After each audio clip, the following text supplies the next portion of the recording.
A continuación, escucharemos las palabras de bienvenida de nuestro director de la Maestría en Pedagogía, profesor John Alba.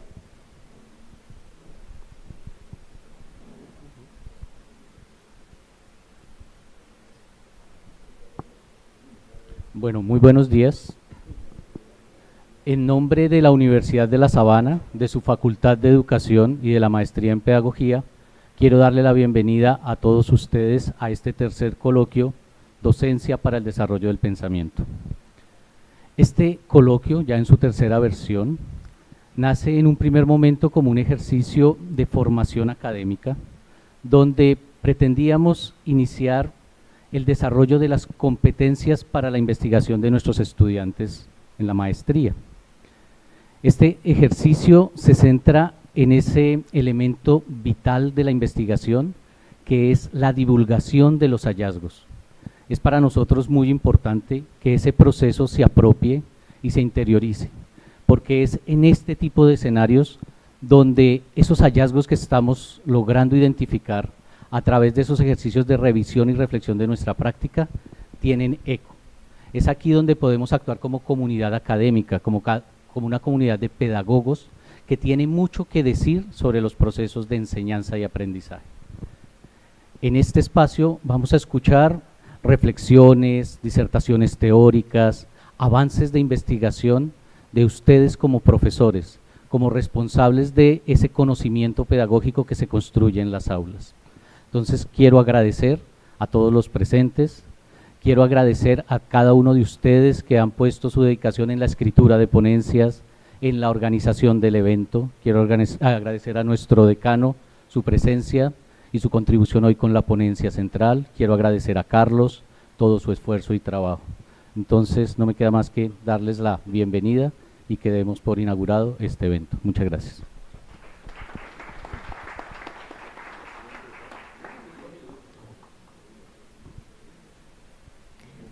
De igual manera, invitamos a escuchar la conferencia de nuestro decano, doctor Ciro Hernando Parra Moreno, doctor en Educación de Universidad de Navarra, España, decano de la Facultad de Educación de la Universidad de La Sabana. Su conferencia lleva por nombre Un factor clave para el aprendizaje docente. Bienvenido, doctor Ciro Parra.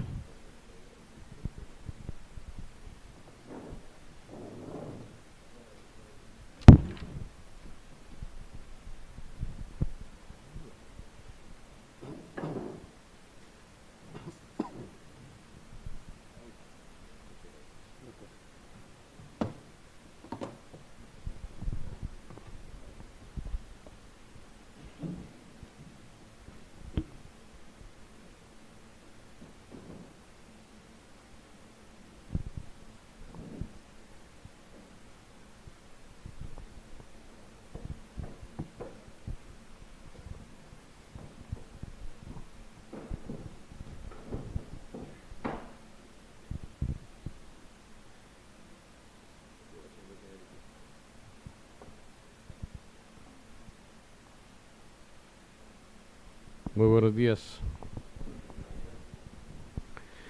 Bueno, hace cerca de 1 año y medio nos encontramos aquí, ¿se acuerdan? Bueno, nos hemos encontrado 2 veces en este mismo escenario para abrir la cohorte y luego por el aniversario de la Facultad de Educación. Y hoy me han invitado a desarrollar un tema que para mí es apasionante y espero que para ustedes también, y sé que lo es. Quizá no con las palabras que yo lo voy a utilizar para describir este tema, pero estoy seguro de que es un tema apasionante para todos ustedes porque además lo viven. Hace algún tiempo escuchaba a uno de mis muchos sobrinos que está en colegio. Ya tengo 2 sobrinitos pequeñitas que están en escuela. Están en segundo y tercero de primaria. Mis otros sobrinos, pues ya hay algunos que tienen hijos y etcétera, pero también tengo en edad escolar. Entonces uno de ellos le aconsejaba al otro y le decía: pilas, porque con la profe que le toque este año sí es duro, pilas. Y entonces el otro le preguntaba, ¿y por qué? Uy, no, porque ella siempre pregunta, revisa las tareas, pilas, pilas. Entonces el más chiquito le contestaba, no, fresco, a mí me va bien, yo le hago las tareas. En cambio difícil si era el profe Peranito, con el que me tocó este año y parte del año pasado, escuela de un solo profesor todavía. ¿Y por qué? Ah, porque ese nunca uno sabe cómo califica. Caray, todos los chinos. Entonces, la gran preocupación del peladito, de los peladitos es, bueno, yo ¿cómo le va a pasar a este profe? ¿Cómo le va a pasar a este profesor? ¿Cómo voy a aprender? En sus categorías el aprendizaje es pasar. ¿Cómo le paso a este profesor? En bachillerato, 3/4 de lo mismo. Entonces, los pelados ya saben que al profe de sociales se le pasa si uno se lee tal cosa y en términos de ellos, si uno dice lo que él quiere escuchar, en términos de ellos. Otros es al profe de matemáticas se le pasa si uno hace bien los ejercicios. Si uno no hace bien los ejercicios, el de álgebra uno las perdió con el de álgebra, porque además el tema favorito del profe de álgebra es la factorización. ¿Cuántos casos eran de factorización? ¿7, 14? ¿21? 28. Cuando yo estudié eran 7 casos de factorización. Entonces, claro, el tema favorito del profe de álgebra es la factorización, y si usted quiere pasarle, mire, sáquele la factorización, porque si no, usted pierde el año. Esa es la preocupación continua del pelado. ¿Cómo hago para aprender? ¿Cómo hago para pasar? Todo el tiempo está pensando en ello, además de miles de cosas más, pero si enmarcamos el tema en su función académica, el pelado siempre está pensando en ¿cómo hago para aprender? ¿Cómo hago para pasar? Eso es lo que al estudiante chiquito le preocupa. En la universidad también. En la universidad también. Los que tenemos experiencia universitaria, los pelados universitarios ya hacen incluso, seleccionan el maestro, cuando pueden hacerlo, y ustedes lo habrán hecho, bueno, si pudieron hacerlo, entonces, ¿con quién le toca ver didáctica general? No, con Rodríguez. No, pero también la va a dar Pérez. ¿Sabe qué? Métase con la profe Díaz. Es que Rodríguez y Pérez esos son muy fregados. En cambio, con Díaz, ella enseña bien. La profe Díaz enseña bien, pone muchos ejercicios y no califica de memoria. Entonces, uno va seleccionando cómo hace para pasar y desarrolla sus propias estrategias de aprendizaje. ¿Cómo le aprendo a Peranito? ¿Cómo se aprende esta materia? ¿Cómo hago para pasar? Entonces los estudiantes acaban teniendo unas estrategias de aprendizaje, las que sean, que normalmente no consultan, quiero decir, no son el resultado de un análisis epistemológico de lo que les toca aprender. Tampoco son el resultado ¿de qué? De un análisis de la finalidad de lo que les toca aprender. El resultado de esas estrategias son el resultado de una sola pregunta, y es ¿cómo paso? ¿Cómo? Insisto, en sus categorías, que también son las nuestras, pasar es aprender. Yo pasé, por lo tanto, yo aprendí. Bien, pero ¿cómo aprenden los estudiantes? Eso es una pregunta muy fregada. Una pregunta muy fregada.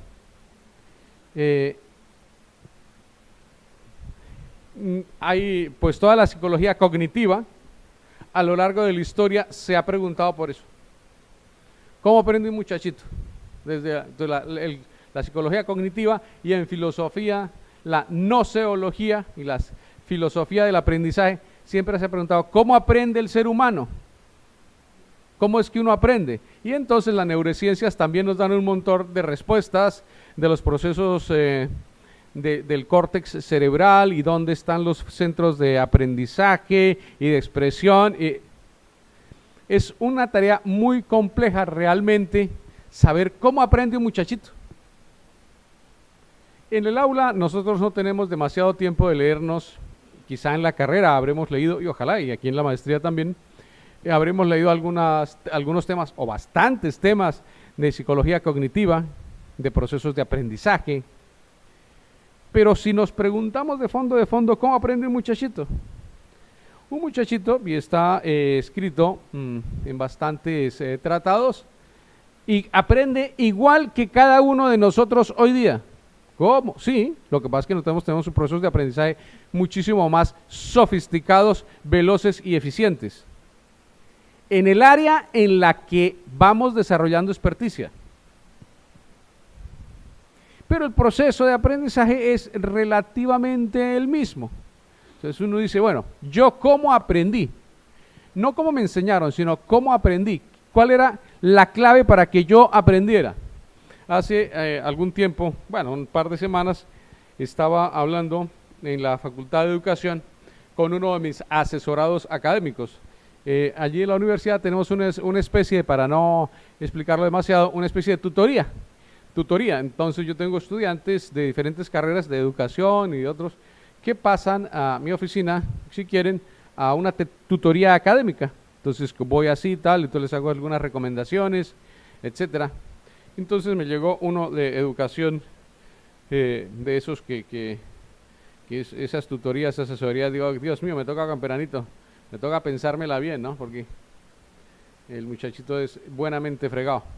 Entonces le estaba diciendo, bueno, mira, estás entrando en el corte final, ¿qué materias tienes? Pues tengo esta, biología ¿qué? General, la que ven, biología general, el niño y su desarrollo y otras cosas.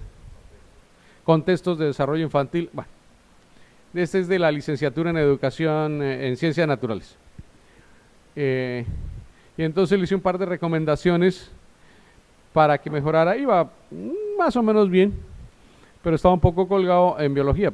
Entonces le hice un par de recomendaciones para que optimizara su proceso de aprendizaje en biología. Y el tipo, bueno, sí, incluso tomó notas y tal. Y después me mira y dice, ¿y usted cómo estudiaba, profe? Ouch. ¿Y usted en la universidad cómo estudiaba? O sea, usted sí ha aplicado toda esta carreta que me está echando a mí. O sea, ¿o qué? O sea, a mí... ¿Y usted cómo estudiaba? Pim. Entonces yo paré y le di una respuesta inmediata. No porque la había preparado, sino porque yo estudiaba así en la universidad. En el bachillerato no estudiaba. En el bachillerato estudiar lo que se llama estudiar, nadie. Estudiar, o sea, uno hace las tareas y le va bien. Uno pone cuidado en clase y le va bien. Uno no molesta a los compañeros y le va bien. Uno no pelea con el profesor y le va bien. Se acabó. Y ya está. O sea, pero estudiar lo que llama estudiar, pues el profesor Carlos y yo, ni algunos genios más, pero los demás mortales, normalitos, no es que nos dedicáramos a estudiar en el bachillerato. Uno tenía otras cosas que hacer casi más interesantes, ¿no? Pues después de los 15 años buscar niñas, antes aprender a jugar los juegos de salón, tal. Bueno, esa es la vida real. Pero a pesar de eso, uno aprende. Entonces el chino me preguntó, ¿y usted cómo estudiaba, profe, en la universidad? No, perdón, ¿y usted cómo estudiaba? Y yo le dije eso, mire chino, en la universidad yo aplicaba L² ser. Sí, ¿y eso qué es?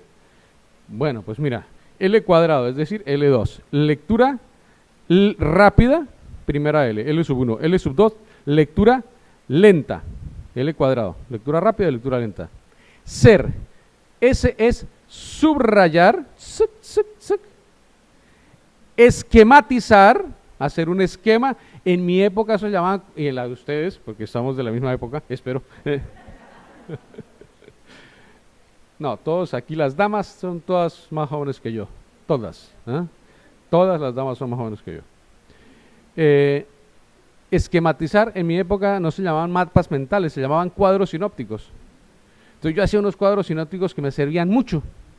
Entonces, lectura rápida, lectura lenta, subrayar, esquematizar, hacer el cuadro sinóptico y después convertir eso otra vez en una narración de texto, resumir. Entonces yo preparaba así los parciales y los exámenes siempre me fue bien. Y me fui en el bachillerato, entonces yo le tuve que decir la verdad. En el bachillerato chino, yo ponía cuidado en clase y cuando el profesor acuchilla, le hacía las tareas. Punto. Y eso me dio. Bien, ¿cómo aprenden los estudiantes? Pues hay unos procesos cognitivos básicos, sin los cuales es imposible aprender. Esos procesos cognitivos básicos, hay muchas discusiones acerca de cuáles son puntualmente, pero la literatura tiende, con un nombre u otro, a afirmar que los procesos de aprendizaje estructurado, hay procesos de aprendizaje no estructurados, o sea, que son más que de aprendizaje, de maduración, pero los procesos de aprendizaje estructurados requieren, en primer lugar, la lectura. Fíjense, por eso es la puerta de entrada al proceso educativo. Claro, no es solamente porque sea un momento de la maduración del desarrollo infantil, sino es que sin lectura se trunca el proceso de aprendizaje estructurado. ¿Qué dice un profesor de tercero de primaria cuando recibe un grupo nuevo? Sí. Uy, no, estos me los mandaron sin saber leer. Y el de segundo dice, no, es que en primero, yo lo recibí igual, yo lo recibí peor. Si usted viera cómo me los dejaron a mí. Si usted viera, no, es que si viera, no, eso es, no, ni siquiera y uno dice así, ni siquiera leer. Dios mío, si es que leer ya es mucho, no es ni siquiera leer, es leer es la clave. Un proceso de aprendizaje básico, un proceso cognitivo básico es la lectura. Y aquí viene uno que es súper privilegiado, y es la escucha. Por eso, es que eso está ahí en el diario acontecer de las aulas y a veces no lo reflexionamos lo suficiente. ¿Qué es lo primero que con frecuencia les decimos a los muchachos, a nuestros estudiantes en un salón de clase? A ver, silencio niños, silencio, ¿me escuchan? A ver, ¿me dejan hablar? Deje hablar a su compañerito. Escúchelo, mijito, escúchelo. Sin escucha, no hay proceso de aprendizaje. No hay proceso de aprendizaje. Por eso yo realmente le decía a este pelado, y me lo aplico a mí, mire, y ustedes tienen esa misma experiencia, con que uno se quede calladito y ponga cuidado, ya avanzó muchísimo en su proceso de aprendizaje en primaria y en bachillerato. Proceso cognitivo básico, saber escuchar, porque es que si no, no hay captación sensorial de la realidad. El segundo proceso de captación sensorial de la realidad es la observación. La observación, que no es el mirar es la base de la observación. La observación, no voy a desarrollar todo el tema aquí, es estructurar esos captaciones sensoriales en torno a ejes que les dan sentido. Es un carretazo, perdonen. Sencillamente es, digámoslo de la siguiente manera.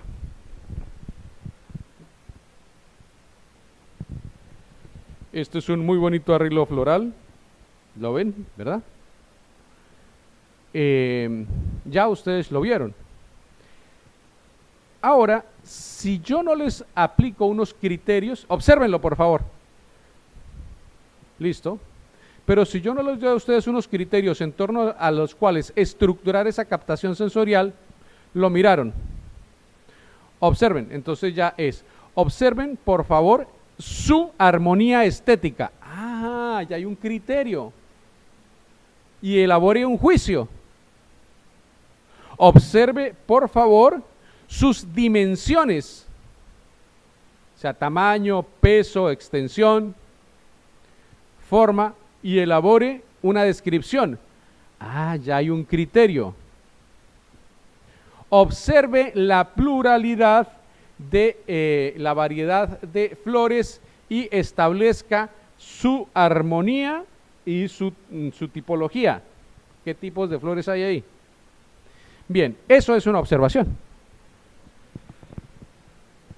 Proceso cognitivo básico. Con frecuencia cometemos ese pecadillo de, bueno, niños, vamos a salir a observar el patio, vamos a observar cómo los niños, o cómo observemos si cuidamos o no el colegio o el centro educativo durante el descanso. Uno lo que le quiere decir es, fíjense si los muchachitos corren hasta descalabrarse. Fíjese si echan los papeles a la caneca. Fíjese si hay corrillos, pues qué sé yo, o sea, hay corrillos exactamente debajo de un cocotero, por decir algo, que les va a caer un coco, les va a escalabrar, o sea, qué sé. O sea, claro, uno tiene unos criterios de observación implícitos que no los hace explícitos. Entonces el peladito sí, observamos, no, qué aburrido, va a salir a observar. Observación estructurada, proceso cognitivo básico. Razonar, y este es el rey, todo lo demás conduce hasta aquí. De alguna manera, la lectura, la escucha y la observación son el input de ese proceso que jamás acabaremos de comprender plenamente, que es el proceso del razonamiento humano. Sí, claro, aquí nos han enseñado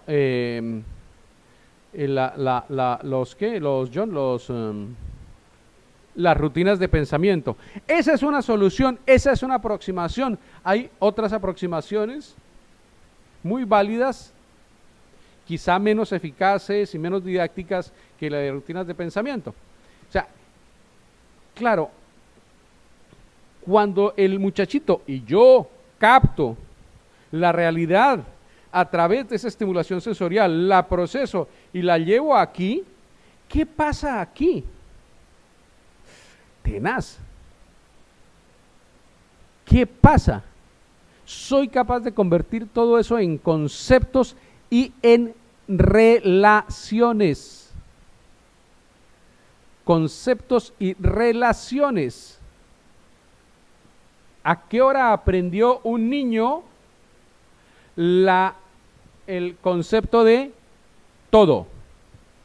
El concepto todo es un concepto complejísimo de aprender, todo, o el concepto de unidad, uno. ¿A qué hora lo aprende? No lo sabemos. Llega un momento donde el pelado, la niña, capta el todo, capta lo que es el todo, después capta lo que es la parte. O sea, que no es todo, es un pedazo del todo. Explíqueselo. No, eso el cerebro a punta de apropiación llega un momento donde lo pilla. Y establece la relación entre conceptos, que es maravilloso. El todo es mayor que la parte. ¿Quién se lo explicó? No, a través de una serie de inputs, el racionamiento funciona. A partir de unos principios básicos de la lógica humana, que no voy a quedarme en ellos aquí, pero hay unos principios básicos de la lógica humana, que los estudia la filosofía del conocimiento, la nociología, teoría del conocimiento. El asunto es que después de que captamos, el cerebro procesa, integra, relaciona, y viene la prueba de fuego, que es la que nosotros calificamos. Si es capaz de exteriorizar su aprendizaje, pero esa exteriorización del aprendizaje significa también otro proceso de aprendizaje. Me refiero, ¿qué le califico yo a un peladito o a una niña, a un estudiante? Siempre, ¿qué le evalúo? Yo no le evalúo tanto los inputs, sino los outputs. Si sabe escribir, O sea, si escribió lo que yo le pedí que escribiera o expresó lo que yo le pedí que expresara hacia afuera. Si hizo lo que yo le pedí que hiciera. En el taller, elabore, compare. La comparación es un proceso complejísimo, pero elabore, compare, describa, y todos esos elabore, compare, describa, que pasan aquí, yo realmente no los califico aquí. Elabore, compare, elabore, compare, describa, exprese, son procesos de razonamiento, pero yo no puedo evaluar esos procesos de razonamiento hasta que no los exterioriza el muchachito, hasta que no los expresa el muchachito en escribir, construir, actuar. Mijito, ¿usted sabe nadar? Sí, profe. Ah, bueno. ¿Cómo se nada? Pues mire, uno salta al agua. Primero se quita la ropa y se pone la pantaloneta. Uno salta al agua. Bueno, hasta ahí vamos bien. Y nada. Ya está. Y nada. Bueno. 5 o 10 o la escala de calificación que sea. No. A ver, Chinto. Salte y nade. Entonces, hay procesos de aprendizaje que solo se pueden evaluar a través de lo que el niño actúe o de lo que el niño construya. No es lo mismo actuar que construir. Está claro, ¿verdad? Actuar es nadar. Construir es hacer un resumen, por ejemplo. Bien. Así aprenden nuestros muchachitos y así aprendemos nosotros. Así aprendemos nosotros. Pero al actuar y al construir también estamos aprendiendo otro tipo de aprendizajes. ¿Quién de ustedes no aprendió a montar en bicicleta? Bueno, los que sabemos montar en bicicleta, hay gente que no sabe montar en bicicleta, ¿no? No es obligatorio. La ley de vida no es nacer, crecer, aprender a montar en bicicleta, reproducirse y morir. No está ahí o sea que no. Pero ¿cómo aprendió uno a montar en bicicleta? Pues a punta de intentar caerse, levantarse, rasparse, volver y ya está. E incluso montar en moto. Montar en moto si uno no sabe montar en bicicleta es prácticamente imposible. Bueno, claro, esos también son, además de ser outputs, son también procesos de aprendizaje. O sea, el aprender es también proceso de aprendizaje. Así aprenden los muchachos. Y la combinatoria de estos procesos cognitivos básicos y otros que puede haber ahí, yo no he hablado de memorización, especialmente porque no goza de buena prensa entre algunas corrientes cognitivas la memorización.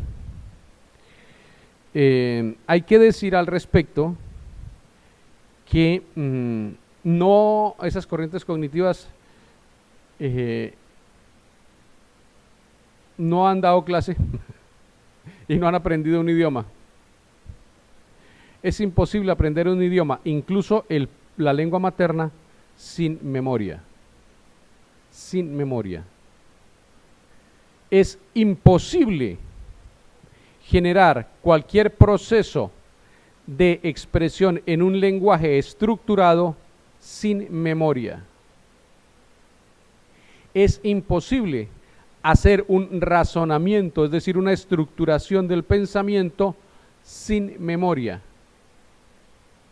Hasta tal punto, y veámoslo por reducción al absurdo, que el Alzheimer altera todos los procesos cognitivos y conductuales porque lo primero que ataca es la memoria. Entonces, la memoria sigue siendo fundamental para los procesos de aprendizaje. Hay razones neurológicas, La memoria, la memorización, y eso lo saben aquí estos profesores ilustres que se dedican a ello, no es otra cosa que la fijación de una sinapsis, un circuito neuronal estable. Si esa sinapsis, si esos circuitos neuronales no son estables, nunca nos toca estar aprendiendo cada vez que lo hacemos, ¿no? O sea, algo tan sencillo. Esto obedece a un circuito neuronal estable. Si a mí me golpearan en un determinado punto del cerebro, ¡pac!, se puede alterar todo ese centro motriz. Yo no me acuerdo de qué era el centro motriz. O sea, necesitaría alguien empezar a golpearlo hasta que deje de moverse. Era ahí. O sea que, pero eso usted estudiaba, yo no me acuerdo de qué era el centro motriz, me queda por aquí. Entonces, si me golpearan ahí, esas redes neuronales, esos procesos sinápticos estables se pierden, y entonces a mí me tocaría reaprender a caminar. Es lo que pasa cuando a una persona le sucede lo que se llama un ACV, accidente cerebrovascular. Fíjense que se alteran todos los procesos cognitivos, se le olvida hablar, se le olvida caminar y otros efectos. Bueno, puede pasar eso. Bien, entonces la memoria es muy importante porque a nivel neuronal son sinapsis establecidas que permiten la facilidad y la velocidad en el proceso de aprendizaje y la acumulación o almacenamiento de los aprendizajes. Hasta los de poder caminar. Bien, entonces decía que la combinación de esos procesos de aprendizaje básicos establecen, junto con otros elementos, lo que algunos se han dado por llamar de los estilos de aprendizaje. Los estilos de aprendizaje. ¿Cómo aprende el muchachito? O sea, todos aprendemos lo mismo, pero evidentemente en un campo de fútbol, todos juegan fútbol, pero unos son delanteros, otros son defensas, el otro es el portero. O sea, hay estilos de aprendizaje.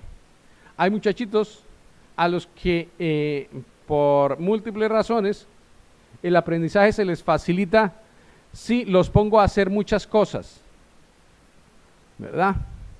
Hay otros que el aprendizaje se les facilita si aprenden mejor si se quedan calladitos y oyen. Hay otros que necesitan discutir sobre lo que sea para facilitar su proceso de aprendizaje e ir confrontando continuamente el resultado de sus procesos de aprendizaje. Sobre eso hay mucha literatura.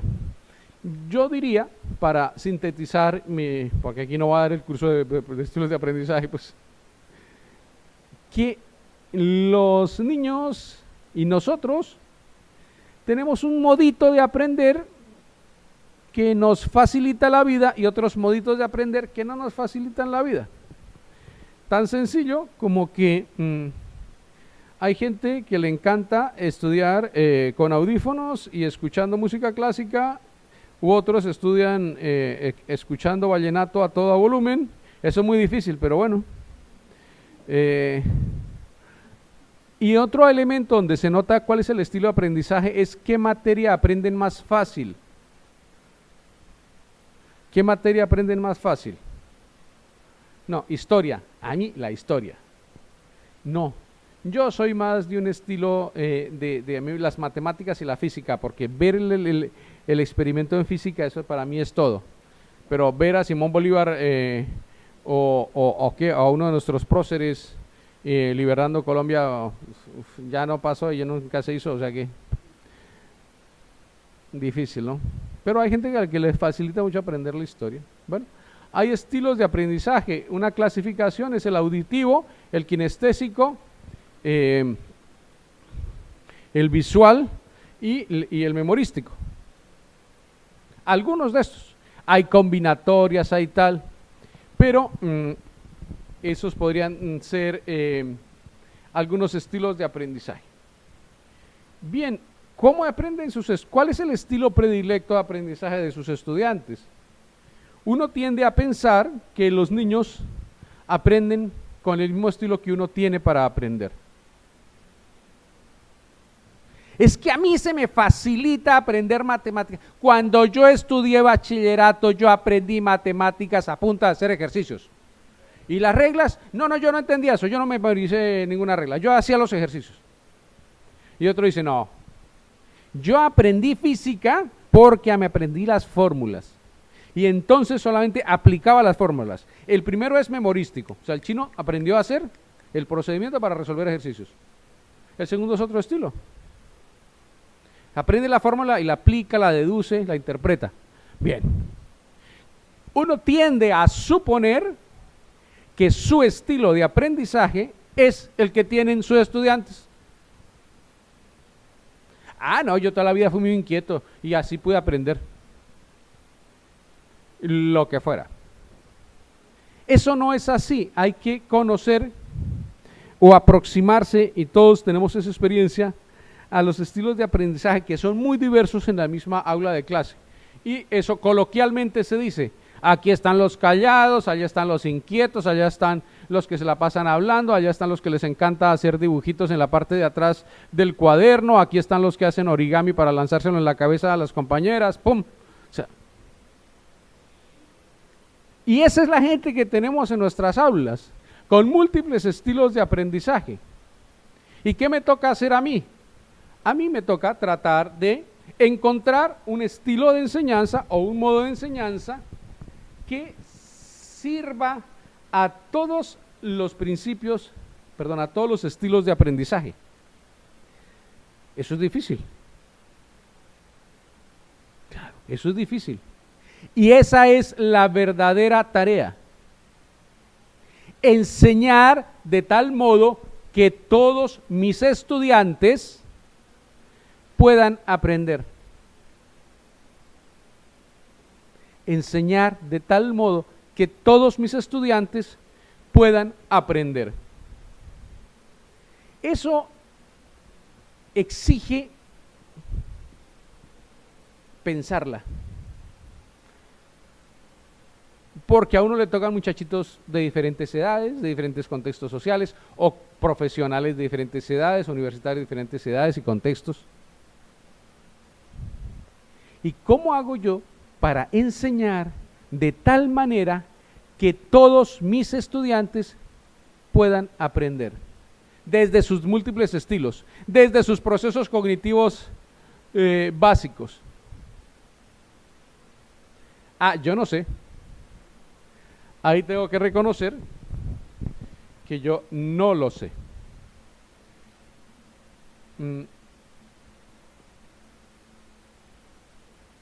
Bien, cuestionémonos entonces, ya tenemos allá en un horizonte cuál sería el ideal de lo que nos toca aprender. Nos toca aprender a enseñar de tal manera que todos nuestros estudiantes aprendan. No es fácil. Ahora vayamos a la exploración fenomenológica del hecho, y es cómo tendemos a enseñar los profesores. ¿Cómo tendemos a enseñar los profesores? Hay varios referentes. Uno de ellos es, tendemos a enseñar como nos enseñaron.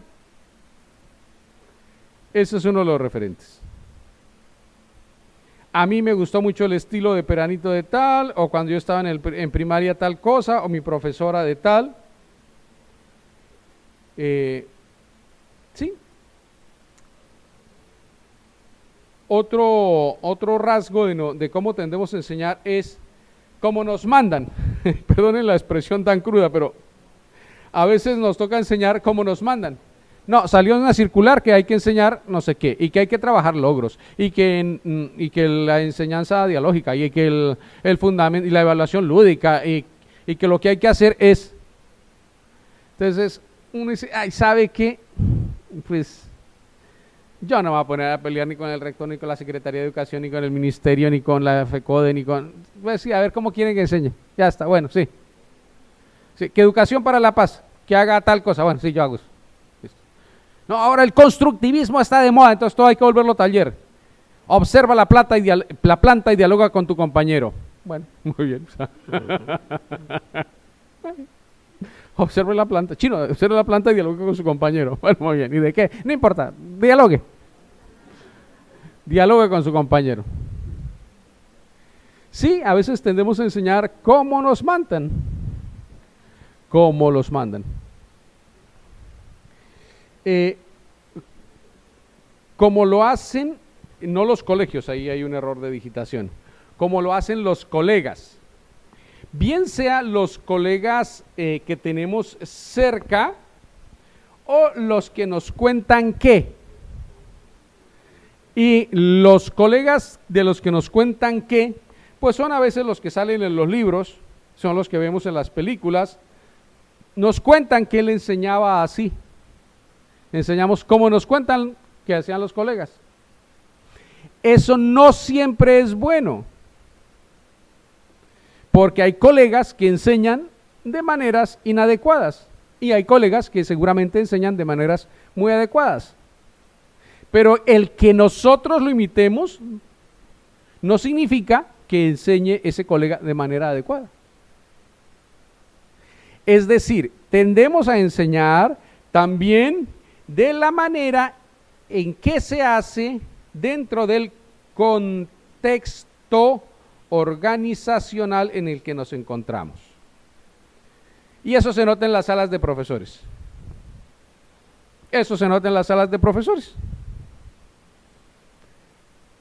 Claro, cuando todos los profesores tienen un determinado estilo y el que tiene más autoridad en la sala de profesores es, perdonen la expresión, el que más raja, el estilo se va imponiendo. No, es que aquí el profe, el bueno es ese, entonces, uy, ese raja. No, el profe, aquí los profes son dialogantes y tal. Yo llego a esa institución y tiendo a identificarme un poco con ese estilo. Los que llevan el liderazgo pedagógico y docente en la institución. Entonces uno tiende a enseñar también cómo lo hacen los colegas. O sencillamente, y en eso no es que está mal, es una realidad, como nos resulte más fácil. Porque claro, es que si yo de verdad me pongo a diseñar 5 talleres para el mismo día, tengo que dar en 5 grupos diferentes. Mi carga horaria es ¿de cuánto están las cargas horarias ahora estables? De 22, a veces uno tiene menos, 18, 16, 25. Entonces, claro, si uno tiene que preparar talleres para 25 horas de clase a la semana, ¿sabe?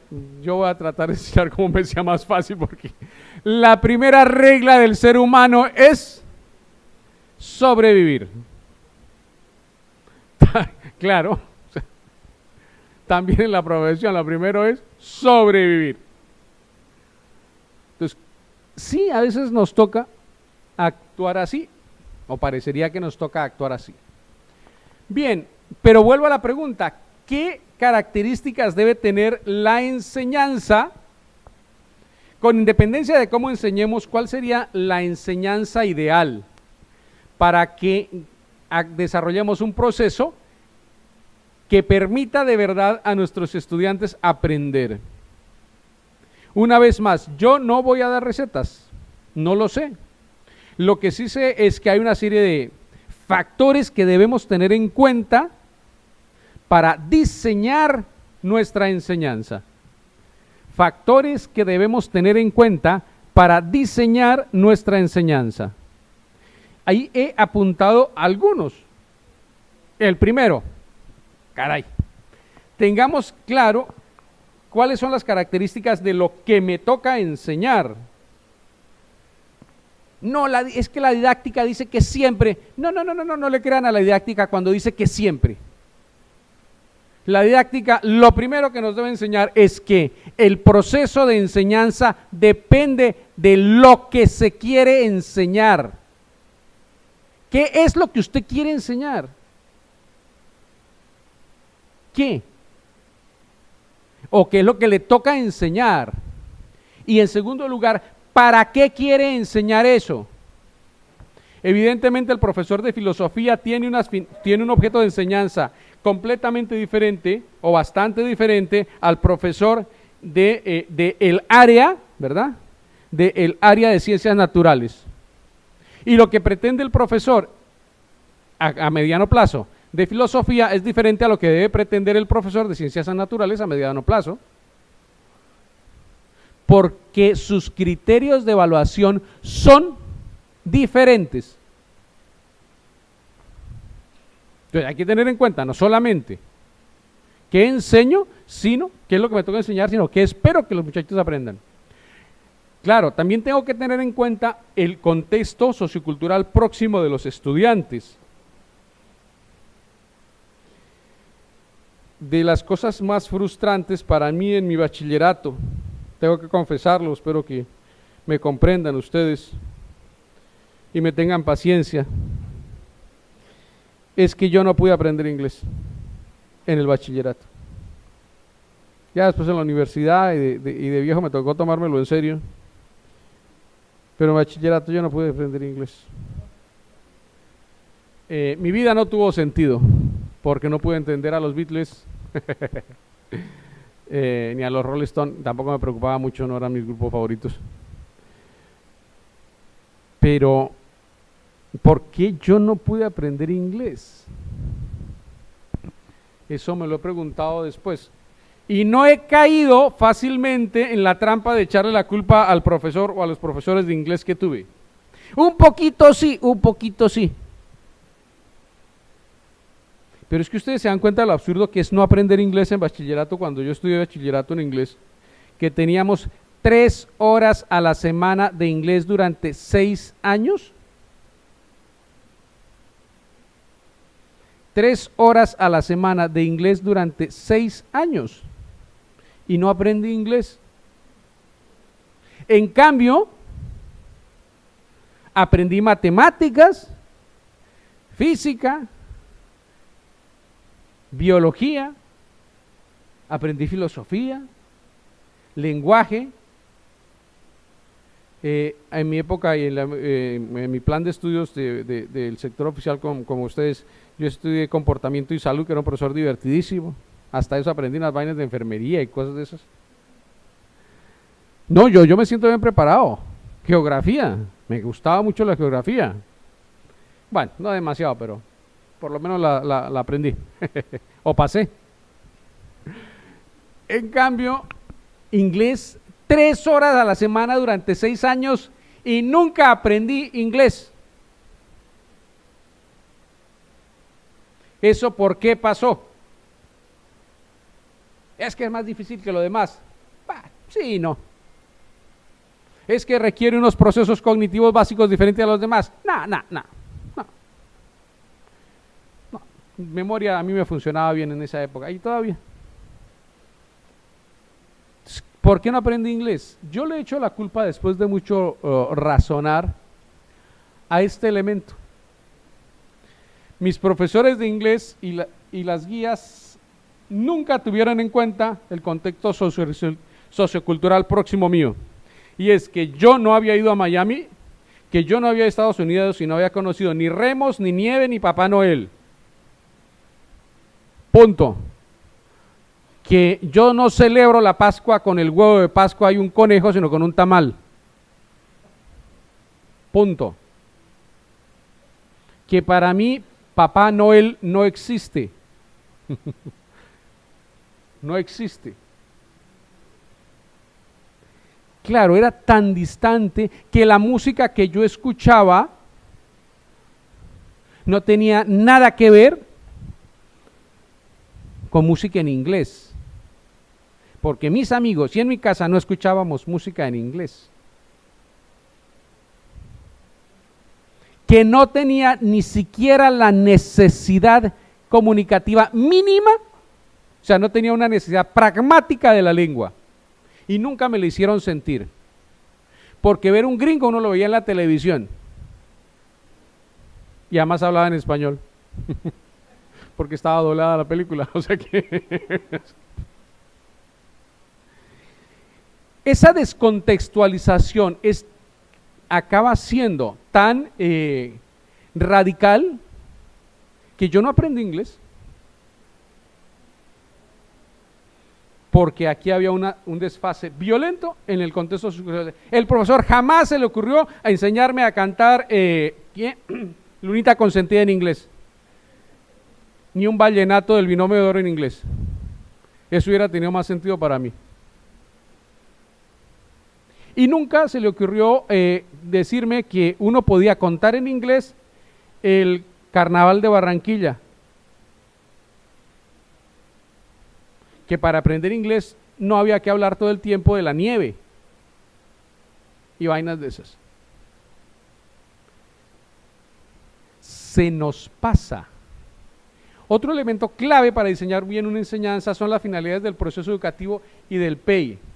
¿Por qué el PEI? Porque los procesos educativos estructurados acontecen en contextos institucionales curricularizados, y eso tienen unas finalidades establecidas en un PEI.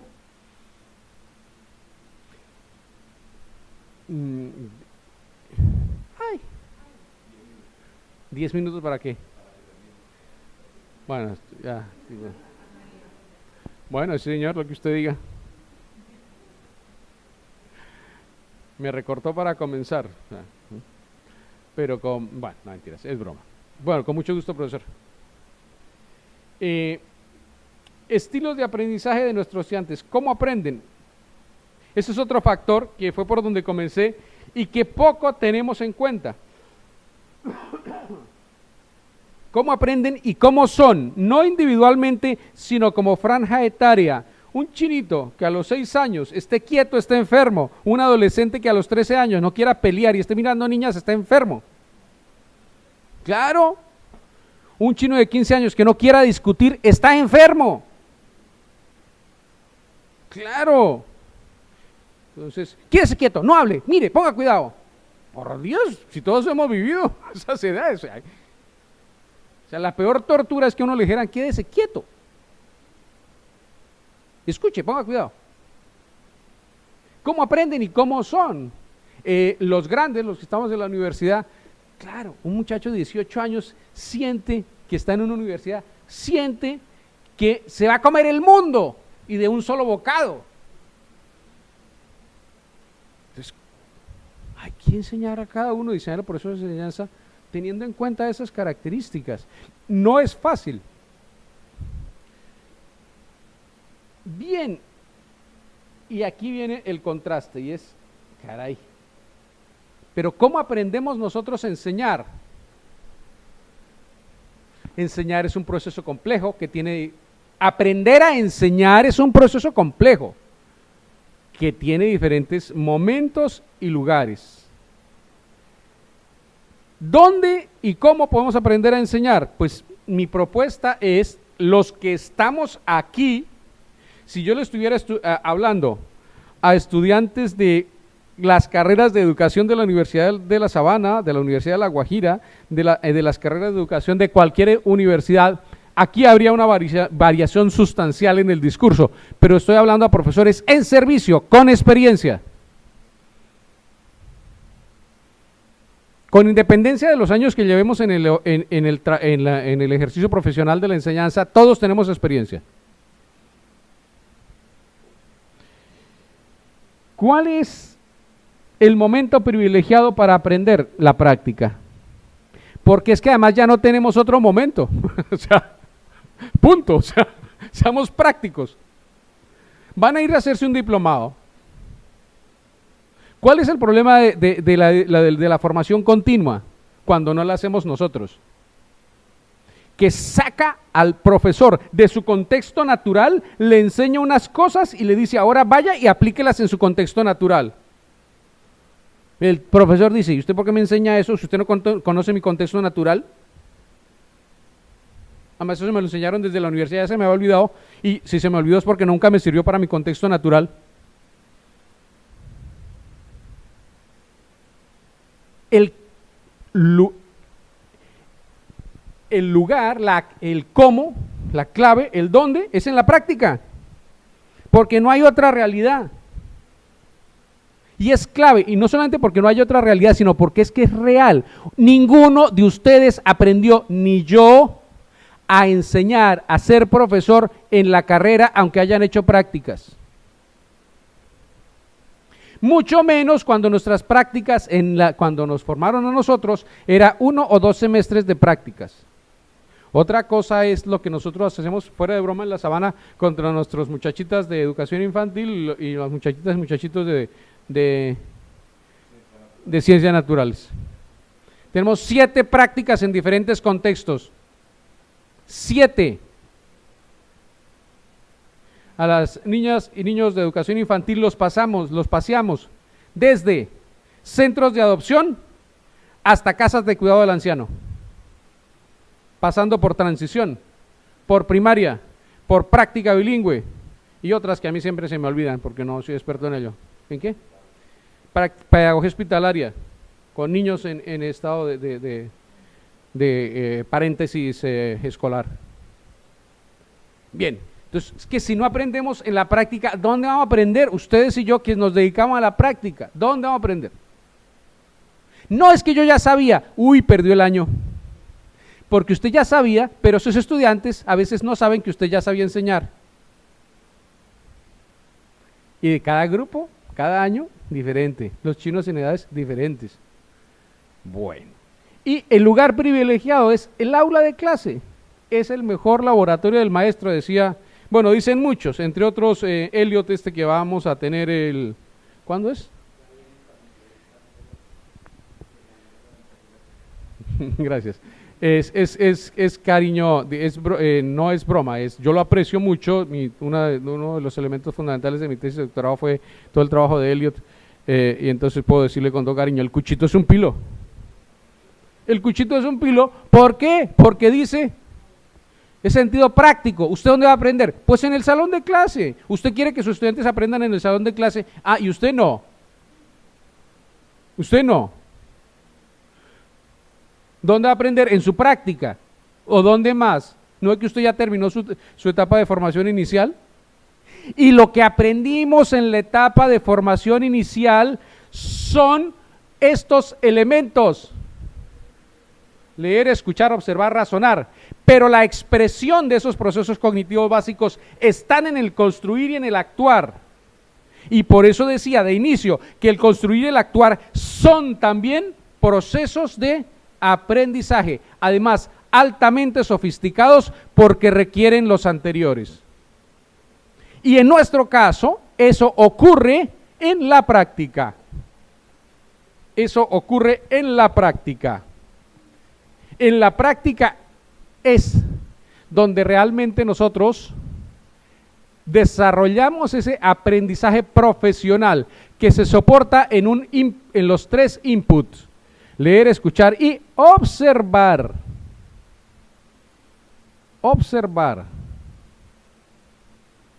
Que procesa, que nos permite procesar eso a través del razonamiento, que nos permite construir y actuar. ¿Cuál es la estrategia para lograr aprender a enseñar así? Pues la reflexión sobre la práctica. ¿Y cuáles serían las preguntas que pueden guiar en términos generales nuestra reflexión sobre la práctica? Lamento, voy a tener que ir un poquito, como ya Carlos me regañó, voy a ir un poquito más rápido. ¿Cuáles son las preguntas que suelen estar y que dan sentido a una reflexión sobre la práctica? El primero de ellos es: ¿mi enseñanza es integral? Es decir, ¿mi proceso de enseñanza tiene en cuenta todos los elementos que hemos mencionado o algunos de ellos, o me voy por la fácil? Enseñar como me enseñaron, enseñar como me mandan, enseñar como hacen los colegas o enseñar a la fácil. O realmente mis procesos de enseñanza, dale clic, gracias, es integral porque incorpora todos los elementos importantes. Segunda pregunta, mía: ¿están presentes los fines de la enseñanza y las características del objeto de enseñanza? Es decir, si me toca enseñar matemáticas, me preocupo de la didáctica de las matemáticas. Y si me toca enseñar matemáticas en el grado 8º o a los chiquitos de primaria, sé qué es lo que los logros que pretendo alcanzar con esa enseñanza, están presentes ahí, no en el planeador, no en el parcelador, no en el libro que me mandan de la editorial, sino en mi práctica. En mi práctica, que incorpora, por supuesto, el proceso de evaluación, de planeación, de ejecución y evaluación. Y una pregunta que siempre tiene que estar presente ahí es, en todo proceso de reflexiones, ¿yo tengo en cuenta al estudiante? Hombre, sí, claro. No demos esa respuesta por descontada.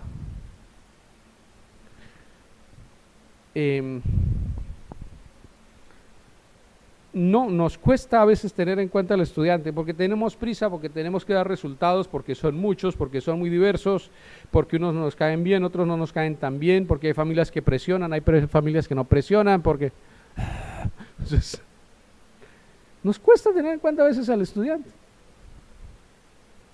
¿Eso nos hace malos maestros? No, ni de ninguna manera. Eso nos hace maestros que tienen un reto continuo de aprender.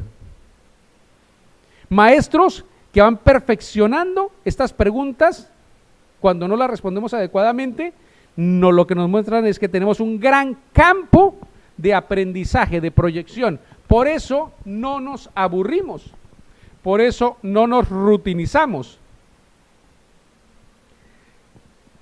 No nos rutinizamos. Cada curso, cada materia, cada periodo es un reto nuevo. También el reto de aguantarse al directivo docente, lo digo por Carlos. También el reto de a ver qué quiere ahora la Secretaría de Educación. Pero el reto fundamental es el reto de ¿cómo voy a hacer para que estos chinos me aprendan? ¿Cómo voy a hacer para que estos chinos me aprendan? Ese es el reto clave. Bueno, elementos necesarios para poder reflexionar sobre la práctica, ustedes ya los han estudiado, pero ahora se puso de moda, o en el Mundial se va a usar el VAR al fin, ¿sí? El VAR, bueno, el VAR se usa todo el tiempo, pero no, el otro, el de B corta. El de B corta es un sistema de observación que los árbitros frente a una jugada difícil pueden acudir a donde le grabaron la jugada, exactamente. Y a la pantalla y miran, y allá hay otros analistas que les dicen, sí, mire, eso fue mano, eso no fue mano, ahí lo empujó, si estaba fuera de lugar, fíjese usted que la nariz estaba por delante de la línea de meta y tal. Bien, listo. Entonces lo primero es, dale, por favor, es para reflexionar sobre la práctica hay que objetivarla, hay que congelarla y mirarla. Pero claro, eso hay que hacerlo durante el partido de fútbol, porque no es que nos den una semana para reflexionar, aunque ahora digan que el día de la calidad, pues es un día que no sirve para nada.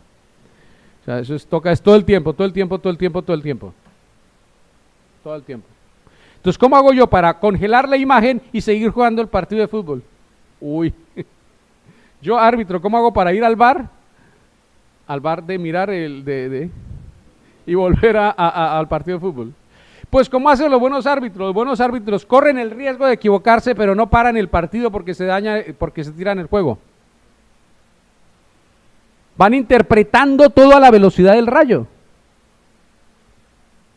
Al comentarista le toca ver 50 veces la jugada, al árbitro la ve una vez, no hay repetición y tiene que decidir de inmediato. Punto.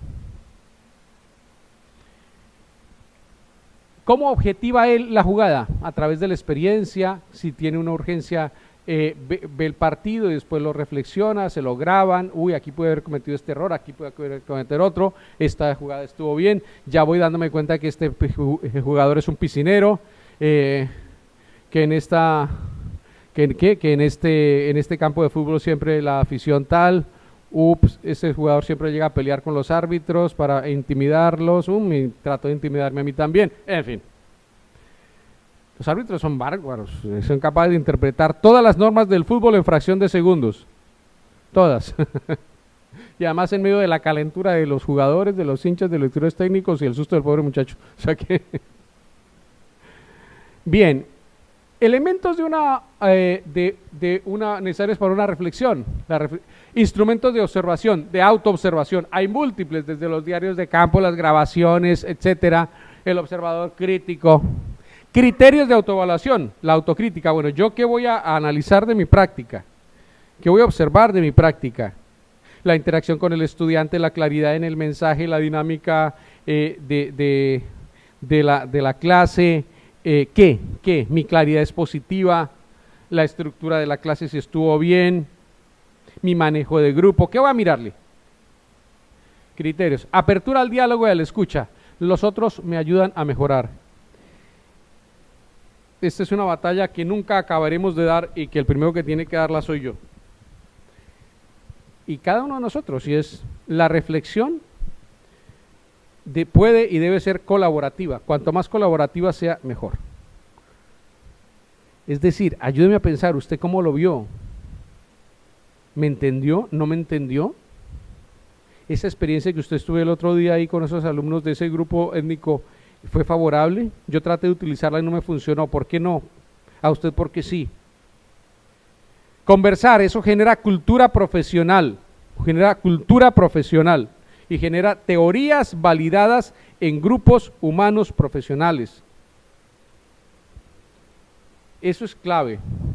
Y luego, olvidarse de que yo ya aprendí. La reflexión es necesariamente un proceso continuo, es un proceso dinámico, porque siempre hay, aunque las preguntas sean las mismas, siempre hay nuevas realidades. Siempre hay nuevas realidades. Las condiciones para hacer una práctica reflexiva adecuada, pues son la apertura al diálogo, lo que mencionaba, la creatividad, deseo de aprender y de crecer siempre, humildad intelectual y realismo. Humildad intelectual es, yo no me las sé todas. Realismo es, hay muchas cosas que me toca aprender, punto. Yo llevo 35 años, no, ¿cuánto llevo? 28, 29, 30 años en la universidad, como directivo, como profesor, como orientador, y entonces, ¿yo ya me las sé todas? No. Los grupos cambian, las ciencias cambian, los marcos legales cambian, los intereses investigativos cambian, la sociedad y sus expectativas frente al proceso educativo cambia, las familias tienen. Yo cambio, ahora yo no me aguanto una patada en el estómago. Que un muchachito me moleste la vida, me gustaría saltarle al cuello. Cuando estaba un poco más juvenil, me da igual. Yo cambio, todos cambiamos. Entonces, no he aprendido. Humildad intelectual. Huir de la rutina, todo cambia menos uno. Espíritu joven.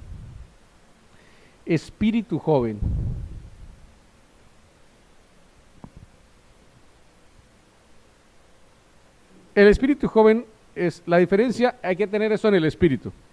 La diferencia entre una persona joven, joven en ese aspecto, 20, 22 años hasta los 28, es que no es crujiente. Uno ya empieza a ser crujiente. Es decir, uno se agacha y todo le traquetea, ¿no? Uno ya es crujiente. Usted está viejo, no, yo es que ya soy crujiente, ¿no? Como una buena papa frita, crujiente, crack. El joven no es crujiente. Eso nos pasa. Espíritu joven es en la educación y siempre tenemos que tener en todo espíritu joven, aunque por fuera seamos crujientes. Es que nuestro espíritu no sea crujiente, que nuestro espíritu se mueva con agilidad, que tengamos la capacidad, gracias, la capacidad de aprender cosas nuevas, de preguntarnos cosas nuevas, de no perder nunca la capacidad de diálogo y el buen humor. Ver el lado alegre de la vida, saber que hay que comenzar y recomenzar y volverlo a intentar, porque siempre tenemos tiempo de aprender. Perdonen la anécdota personal. Mi papá se murió de 93 años, hace un par de años, y entonces bromeábamos mucho. Y entonces me decía, usted me va a exigir toda la vida, hasta el día que me muera, que coja bien el cubierto, porque ya estaba mayor y entonces ya no le quedaba fácil coger el cubierto. Yo decía, no papá, coja bien ese cubierto. No. Entonces, hasta el día que me muera usted me va a estar molestando con eso. Yo le decía, sí señor, hasta el día que se muera. Y efectivamente, entonces, porque sí, se murió, efectivamente se murió. O sea que eso es ley de vida. Nos llevamos muy bien y lo quiero mucho, pero se murió. Hasta el último día, hasta la última hora, estaremos en oportunidad de aprender. Eso es espíritu joven. Es que ya no, esto ya no se pudo. No. 2 de enero, este año ya no se hizo nada. No.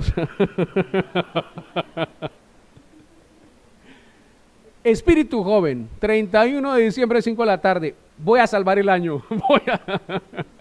Este año sí lo conseguí, me quedan 3 horas, pero este año sí. Ese es espíritu joven, que es necesario para el aprendizaje, la práctica. Pensamiento autocrítico y manejo de técnicas de observación y sistematización, y termino ya. Conclusión.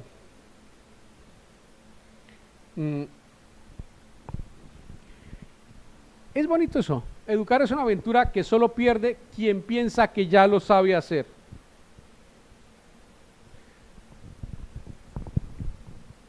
Me ha tocado ver a colegas aquí, voy a hablar bien de ellos a pesar de que estén aquí,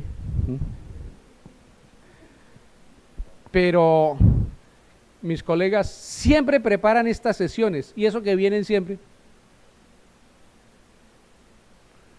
¿Cuántas veces no nos habrá echado, es cariño, no nos habrá echado la misma carreta John, y sin embargo yo siempre la preparo? Y la profe, igual. Y ustedes, porque si no los mata la rutina. Educar es una aventura que solo pierde quien piensa que ya lo sabe. Yo ya lo sé. Los de octavo, igual. Los de tal grupo étnico, igual. Los de tal ranchería, igual. Siempre son igual. ¡No!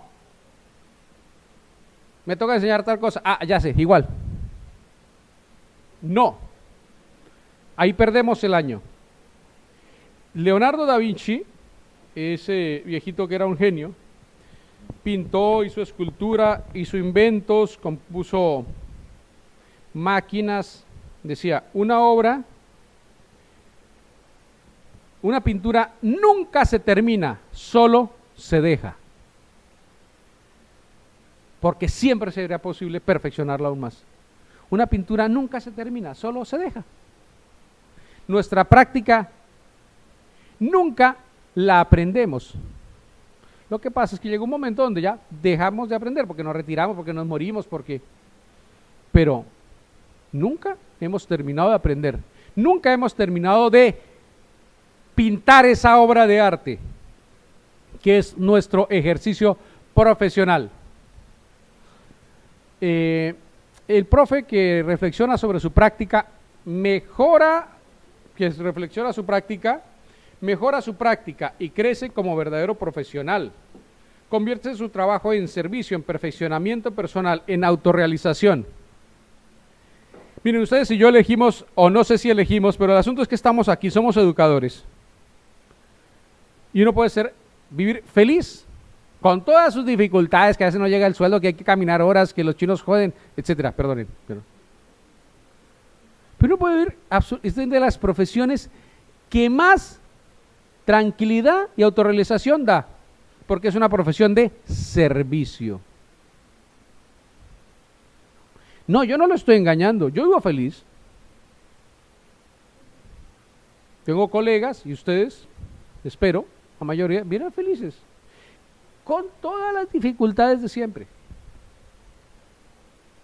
Pero estoy haciendo las cosas mejor, estoy aprendiendo, superé tal reto, logré descansar de tal manera. Hombre, dedicarse, Dios mío, a poner ruedas toda la vida trabajando en una planta de producción y mi oficio es poner la rueda izquierda. Joder. Nosotros nos encontramos cada día con un montón de humanos que están diseñando su proyecto de vida y cada uno es tan diferente y yo tengo que tener un papel protagónico en todos. Y en primer lugar, en la mía. Bien, Carlos, Dios mío, ¿qué se hizo Carlos? ¿Se aburrió y se fue? Alguien que me lo busque. Tenía un ejercicio, pero no lo voy a hacer, y es, entra al Kahoot solamente por curiosidad. ¿Qué conferencia le pondría a usted, qué título le pondría a usted a esta conferencia? La reflexión como camino de autorrealización. La reflexión como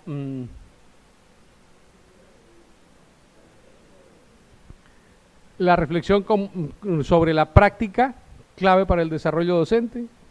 Reflexionar para mejorar. ¿Cómo aprenden los profesores? Por eso yo no le puse a título. Pónganselo ustedes. Pónganselo ustedes. ¿Cómo interpretan lo que les he dicho?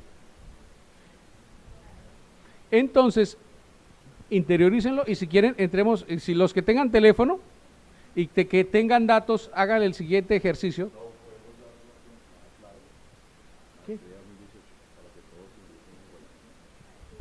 Que la clave para entrar en su teléfono al Wi-Fi, si lo tienen, si tienen posibilidad, es Maestría todo en mayúsculo 2018. La red es de BTNet. La red es de BTNet. Y la clave es Maestría 2018 en mayúscula.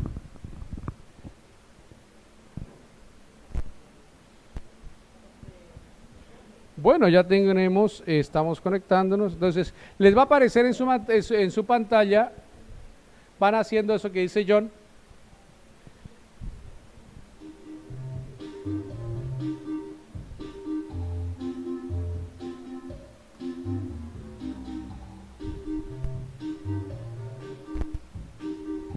Sencillamente entran en kahoot.it.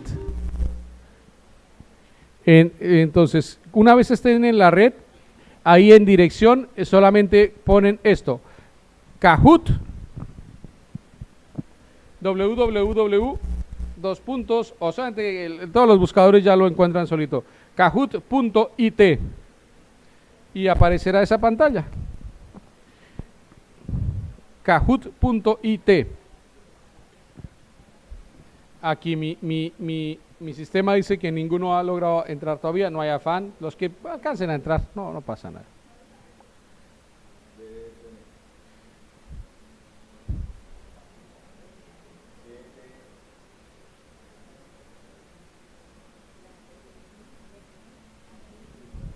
Eso está en la red, eso es fácil, tranquilos.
Esto va avanzando, ¿ven lo sencillo que es?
Es sencillamente un ejercicio para que esto está en la red. Este es un sistema muy amigable.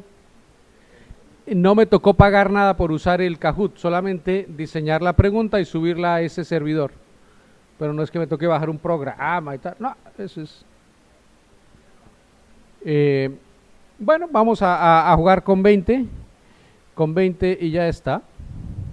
Entonces, sencillamente, ¿qué título propone para esta conferencia? Marque cualquiera de esos. Lo toca y ya queda.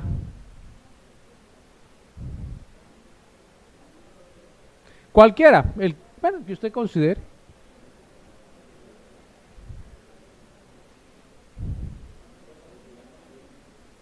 Bueno, alcanzaron a contestar 14 y el título ganador fue el Reflexión sobre la práctica para el desarrollo docente. Claro, aquí no hay pierde. Yo diseñé esos títulos para que cualquiera me sirviera. No iba a arriesgarme, ¿no? O sea, el ideal es este y los demás también. Pero el ideal efectivamente es este. Bien, termino. Claro, eso es lo que nosotros queremos hacer con nuestros procesos de formación continua en los posgrados. Estamos dentro de toda una escuela pedagógica que es esa, y es la clave para el desarrollo docente es la reflexión sobre la práctica. Ese es el sello de nuestros programas de formación. Ese es el sello, queremos que ese sea el sello de nuestra relación docente. Los profesores tienen un cometido, todos los profesores que actúan y orientadores que actúan en este programa y en todos los de la facultad de nivel de posgrado, tienen un solo cometido y es ayúdele al profesor a reflexionar sobre su práctica, que él va a mejorar. No le diga cómo, ayúdelo a reflexionar, cuestiónelo, llévelo a que se autocuestione, que él busque soluciones porque puede encontrarlas, porque tiene la experiencia y la formación necesaria para hacerlo. Llévelo de reto en reto. Esa es la clave. Lo único que nosotros hemos querido hacer en este programa de formación, y espero, me parece que lo hemos ido consiguiendo, es ayudarles a ustedes para su desarrollo personal y profesional. Convertir su trabajo en un camino de desarrollo personal y profesional, porque el protagonista es, a pesar de lo que se diga, el maestro. A pesar de lo que se diga el maestro, si trabajamos, ustedes y yo, las instituciones, a favor del maestro, estaremos mejorando la educación. No a punta de normas, no a punta de paros, también a veces de pronto son necesarios, pero no lo que mejora la educación no es ni las normas, ni los paros, ni los discursos políticos. Lo que mejora la educación son sus prácticas, y sus prácticas mejoran si ustedes las convierten en camino de mejora personal. Si no hay una fractura entre mi ser y mi actuar, si hay una fractura entre mi ser y mi actuar, o sea, una dicotomía entre mi teoría acerca de la vida, de la educación y mi práctica real, la educación no mejora. Y no somos nosotros profesionales íntegros y no vamos perfeccionándonos. Ese es el objetivo de este programa, es lograr que ustedes reflexionen sobre la práctica para que mejoren la práctica y mejoren como personas. Y ese es el título de la conferencia. Reflexión sobre la práctica, clave para la mejora docente. Bueno, muchas gracias.